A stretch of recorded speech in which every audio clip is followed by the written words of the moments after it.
Most people consider life a battle, but it is not a battle, it is a game. It is a game, however, which cannot be played successfully without the knowledge of spiritual law. And the Old and the New Testaments give the rules of the game with wonderful clearness. Jesus Christ taught that it was a great game of giving and receiving. Whatsoever a man soweth, that shall he also reap. This means that whatever man sends out in word or deed will return to him. What he gives, he will receive. If he gives hate, he will receive hate. If he gives love, he will receive love. If he gives criticism, he will receive criticism. If he lies, he will be lied to. If he cheats, he will be cheated. We are taught also that the imaging faculty plays a leading part in the game of life. Keep thy heart, or imagination, with all diligence, for out of it are the issues of life. Proverbs 4:23. This means that what man images, sooner or later externalizes in his affairs. I know of a man who feared a certain disease. It was a very rare disease and difficult to get, but he pictured it continually and read about it until it manifested in his body and he died, the victim of distorted imagination. So we see, to play successfully the game of life, we must train the imaging faculty. A person with an imaging faculty trained to image only good brings into his life every righteous desire of his heart. Health, wealth, love, friends, perfect self-expression, his highest ideals. The imagination has been called the scissors of the mind, and it is ever cutting, day by day, the pictures man sees there, and sooner or later he meets his own creations in his outer world. To train the imagination successfully, man must understand the workings of his mind. The Greeks said, "Know thyself." There are three departments of the mind: the subconscious, conscious, and superconscious. The subconscious is simply power without direction. It is like steam or electricity, and it does what it is directed to. It has no power of induction. Whatever man feels deeply or images clearly is impressed upon the subconscious mind and carried out in minutest detail. For example, a woman I know, when a child, always made believe she was a widow. She dressed up in black clothes and wore a long black veil, and people thought she was very clever and amusing. She grew up and married a man with whom she was deeply in love. In a short time he died, and she wore black and a sweeping veil for many years. The picture of herself as a widow was so impressed upon the subconscious mind, and in due time worked itself out regardless of the havoc created. The conscious mind has been called mortal or carnal mind. It is the human mind and sees life as it appears to be. It sees death, disaster, sickness, poverty, and limitation of every kind, and it impresses the subconscious. The superconscious mind is the God mind within each man and is the realm of perfect ideas. In it is the perfect pattern spoken of by Plato, the divine design, for there is a divine design for each person. There is a place that you are to fill and no one else can fill, something you are to do which no one else can do. There is a perfect picture of this in the superconscious mind.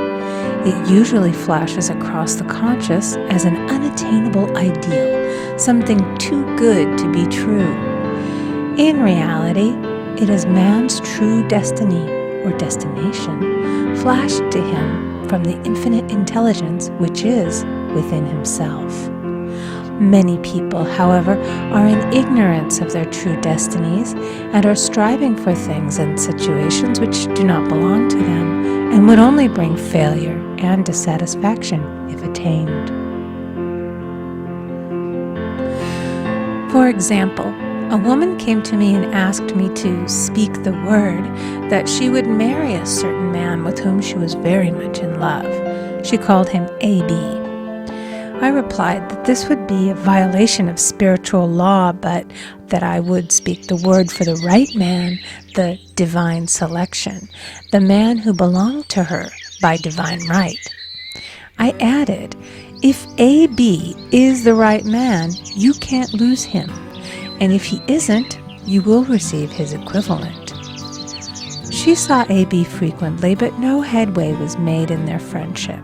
One evening she called and said, "Do you know, for the last week, A.B. hasn't seemed so wonderful to me."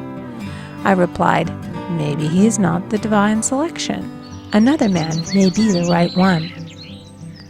Soon after that, she met another man who fell in love with her at once and who said she was his ideal.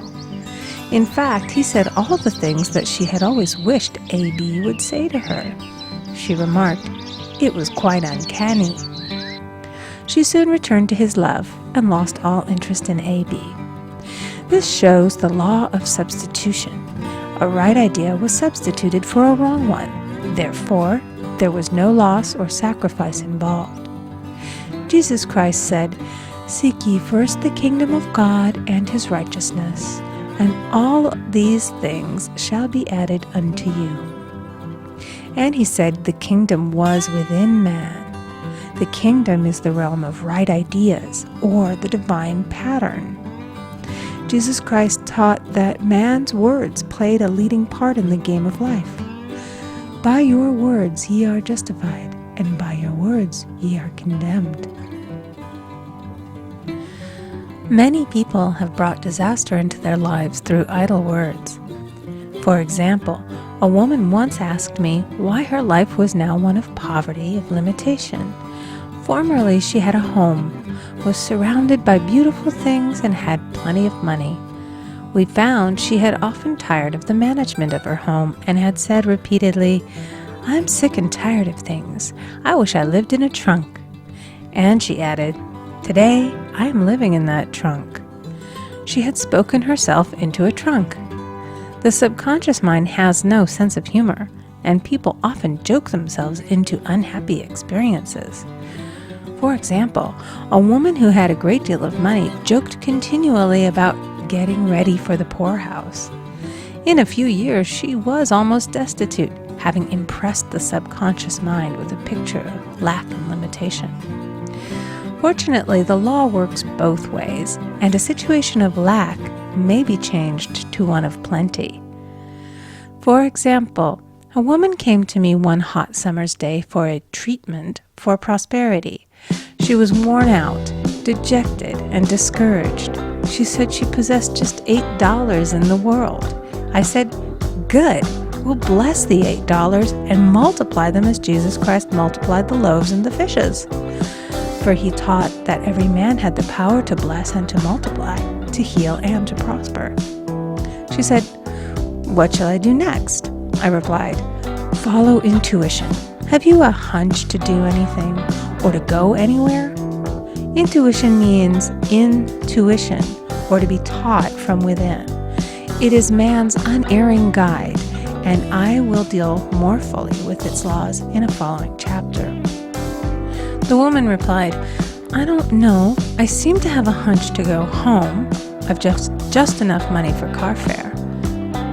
Her home was in a distant city and was one of lack and limitation, and the reasoning mind, or intellect, would have said, "Stay in New York and get work and make some money."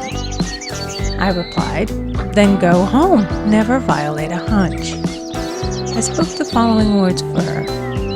"Infinite Spirit, open the way for great abundance for..." She is an irresistible magnet for all that belongs to her by divine right. I told her to repeat it continually also. She left for home immediately, and calling on a woman one day, she she linked up with an old friend of her family. Through this friend, she received thousands of dollars in a most miraculous way. She has said to me often, "Tell people about the woman who came to you with $8 and a hunch." There is always plenty on man's pathway, but it can only be brought into manifestation through desire, faith, or the spoken word. Jesus Christ brought out clearly that man must make the first move. Ask, and it shall be given to you. Seek, and ye shall find. Knock, and it shall be opened unto you. Matthew 7:7. In the scriptures we read, "Concerning the works of my hands, command ye me." Infinite intelligence, God, is ever ready to carry out man's smallest or greatest demands. Every desire, uttered or unexpressed, is a demand. We are often startled by having a wish suddenly fulfilled. For example, one Easter, having seen many beautiful rose trees in the florist's windows, I wished I would receive one, and for an instant saw it mentally being carried in the door. Easter came, and with it a beautiful rose tree. I thanked my friend the following day and told her it was just what I had wanted. She replied, "I didn't send you a rose tree.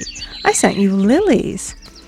The man had mixed the order and sent me a rose tree simply because I had started the law in action and I had to have a rose tree. Nothing stands between man and his highest ideals and every desire of his heart but doubt and fear. When man can wish without worrying, every desire will be instantly fulfilled. I will explain more fully in a following chapter the scientific reason for this and how fear must be erased from the consciousness. It is man's only enemy. Fear of lack, fear of failure, fear of sickness, fear of loss, and a feeling of insecurity on some plane. Jesus Christ said, "Why are ye fearful, O ye of little faith?" Matthew 8:26. So we can see we must substitute faith for fear is only inverted faith. It is faith in evil instead of good. The object of the game of life is to see clearly one's good and to obliterate all mental pictures of evil.